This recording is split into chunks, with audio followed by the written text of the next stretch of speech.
Sayajiganj police સ્ટેશનના સ્ટાફે સોનાના દાગીનાની ચોરી કરનાર આરોપીની મુદ્દામાલ સાથે ધરપકડ કરી।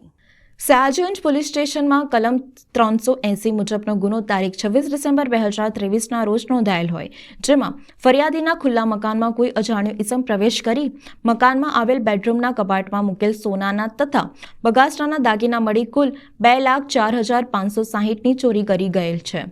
જેવો ગુનો નોંધાતા પોલીસ સ્ટાફના માણસો પેટ્રોલિંગમાં હતા। તે દરમિયાન એએસઆઈ નીતિન રમેશચંદ્ર તથા હેડ કોન્સ્ટેબલ રમેશભાઈ ચેલાભાઈ નાઓની સંયુક્ત બાતમી મળેલ કે એક ઈસમ જેને બદન પર બ્લુ કલરની ગોળ ગળાવાળી આખી બાઈની ટી શર્ટ તથા કમરે કાળા કલરનું લોઅર પહેરેલ છે,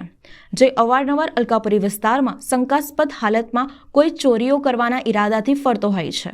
જે હાલ અલકાપુરી ક્રોસવર્ડ લાઇબ્રેરી પાસે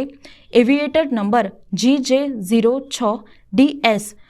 6383ની લઈને ઊભો હોવાની હકીકત મળતા જે બાતમીના આધારે બાતમીવાળી જગ્યાએ જઈને તપાસ કરતા એક ઈસમ એવિએટર સાથે ઊભો હોય તેની શંકા જતા તે એવિએટર સ્થળ પર મૂકી અચાનક ભાગવા લાગેલ, જેને પકડી તેની અત્રે હાજરી બાબતે પૂછપરછ કરતા ગલ્લા તલ્લા કરવા લાગેલ, જેથી તેને વિશ્વાસમાં લઈને તાજેતરના ગુના સંબંધે પૂછપરછ કરતા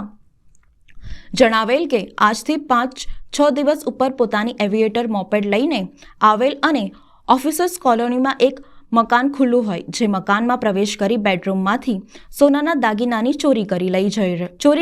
લઈને જતો રહેલ તેની કબૂલાત કરતો હોય, તેને પોલીસ સ્ટેશન લાવી વિશ્વાસમાં લઈ યુક્તિ પ્રવૃત્તિથી પૂછપરછ કરતા આ ચોરીના દાગીના પોતાના ઘરે સંતાડી રાખેલ હોવાનું જણાવેલ, જેથી સદર ઈસમના ઘરે જઈ તપાસ કરતા ઉપરોક્ત ગુનાના કામનો મુદ્દામાલ મળી આવેલ હોય, જેની વિરુદ્ધ કાયદેસરની કાર્યવાહી હાથ ધરવામાં આવેલ છે।